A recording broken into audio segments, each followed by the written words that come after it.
morning to all.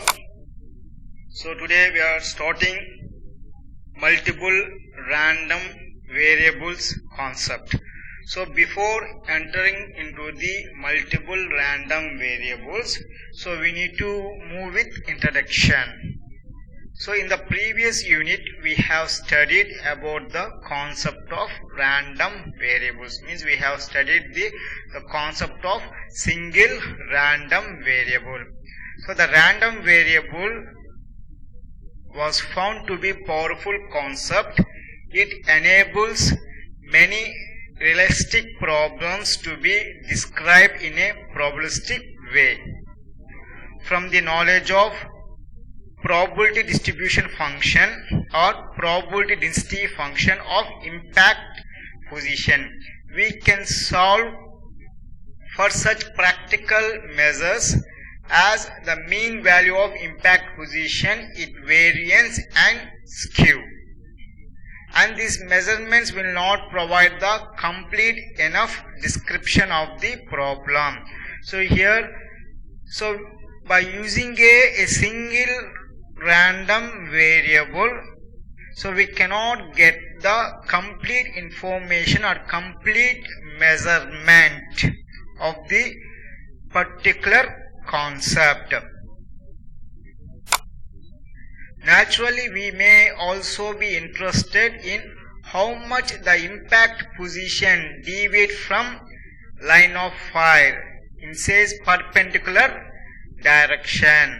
In other words, we prefer to describe the impact position as a point in a plane as opposed to bring a point along a line. To handle such situation, it is necessary that we extend the theory to include two random variables. Sometimes it is necessary to extend the theory to include the several random variables. Here we are going to be extend the concept from single random variable to multiple random variable. So in order to know the exact information about a particular concept. So for example, for a person, the identity will be in a different ways. Identity, for example, Aadhaar card, it is in one identity, and PAN card, so it is an another identity. If you go for a bank, so in bank he will be having the one account number. So if you go to the another bank, he will be having another account number. So this is how that a person will be single, but we are going to be represent the with different identification for a single person. So like that, we are going to be extend the concept of a single random variable to multiple random variable in order to get more impact or more information about a particular concept. So vector random variable. Suppose two random variables x and y are defined on a sample space, that is S, where specific value of x and y are denoted by small x and small y respectively.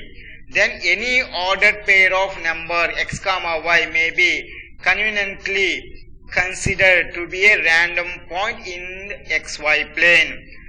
The point may be taken as a specific value of vector, a random variable or a random vector. So whatever we have studied in the previous slide, so it defines the following diagram. So below figure illustrates the mapping involved in going from the sample. So this is a sample space S to the xy plane. So this is an xy plane. So this is the sample space. In this sample space we are having the two events. So for the two events we are representing with x and with y. So with x random variable defines on x axis and y random variable is defined on the y axis. So So S1, so S1 is represented here with respect to y, and same here with respect to x. So again I am telling here, so this x1 is represented with respect to y-axis for function y, and here with respect to x-axis for the function x. So like that, S2 even we have been represented with y and with x. So here we have been consider a particular dots just by intersection between that. For example, so here S1, so here we have got dot and here we have got dot. So here x of, so this one represent for what? X2, therefore x of x2 comma, and this point here, so y of x1. So like that, if you go for here what will be represent? X of S1 comma and y of S1. So these are the coordinates which represent in the sample space of the joint sample space. So these are sample space, and this is a joint sample space between an x-axis and the y-axis.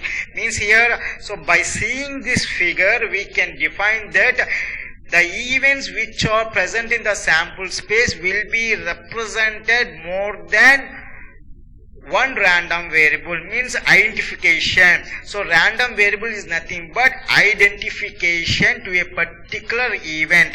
So for example, for a particular person, so he will be having a different ID. So for example, we can take an Aadhaar card. Aadhaar card is an Aadhaar card. Just by taking the number, it is in one identity. And if you go for the PAN card, permanent account number, so it will be having a particular identity. So like that, if you go for any account, a bank account number, there also you will be having some number. So here, so we are going to be represent with a different representation of a particular person. So by taking all the values, we will be getting more information about the particular person. If you go for the Aadhaar card, so we will be getting his address and his fingerprints and his eye retina. And if you take his PAN card, so we will be getting so how many accounts he is having and how much he is going to be pay the tax per year. So like that, for each identity we will be getting the more information. So that is what they are going to be telling in multiple random variable. So here the plane of all the points x comma y formed by different values of x comma y may be considered a new sample space and known as two-dimensional product space. So here, so before slide what we have been studied, that one represented two-dimensional product space, and just we call it as a joint sample space, and it is represented as an SJ. So these 2 points which is going to be defined the previous slide what we have been studied. As in the case of one random variable, let us define an event by a equal to x less than or equal to small x, and a similar event can be defined for y as b equal to y less than or equal to small y. As the element of S, so this S represents the elements of capital S, that is nothing but sample space from the event, that is x less than or equal to small x, refer to the set of those S such that x of S less than or equal to small x for some real number of S, that is x less than or equal to small x is equal to x is to capital X of x less than or equal to small x, where S belonging to capital X. Similarly, y less than or equal to small y refers to set of those S such that y of S is less than or equal to small y for some real number of y. Event A and B refers to a sample space S, while the event x less than or equal to small x and y less than or equal to small y refers to a sample space of Sj. So below figure illustrate the corresponding between the events in the two spaces, that is S and Sj. So S represents the sample space, Sj represents the joint sample space.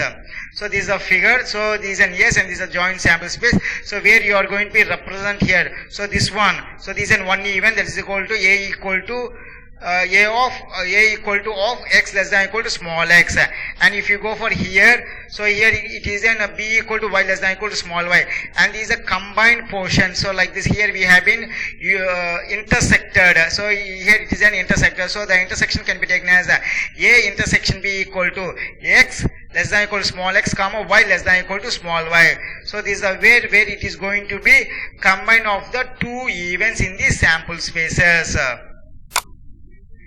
Event A corresponding to all points in Sj for which the x coordinate values are not greater than x. Similarly, event B corresponding to all the points in Sj for which the y coordinate values are not exceeding y. So let us observe that the event A and B defined on S corresponding to the joint event x less than equal to small x and y less than equal to small y defined on joint sample space Sj, which we return x less than equal to small x, y less than equal to small y. This event is shown cross-hatched in the below figure. So this is a cross-hatched. So cross-hatched structure. In the more general cases where n random variables x1, x2, and so on xn are defined on the sample space S, we consider them to be components of an n-dimensional random variables. The joint sample space Sj is now n-dimensional. So we may extend this one for even for n random variables cases. Okay, in this video lecture, so we have been studied so why we need to extend a random variable from single random variable to multiple random variables, and what is the purpose we have been studied in this lecture. Okay, and thank you.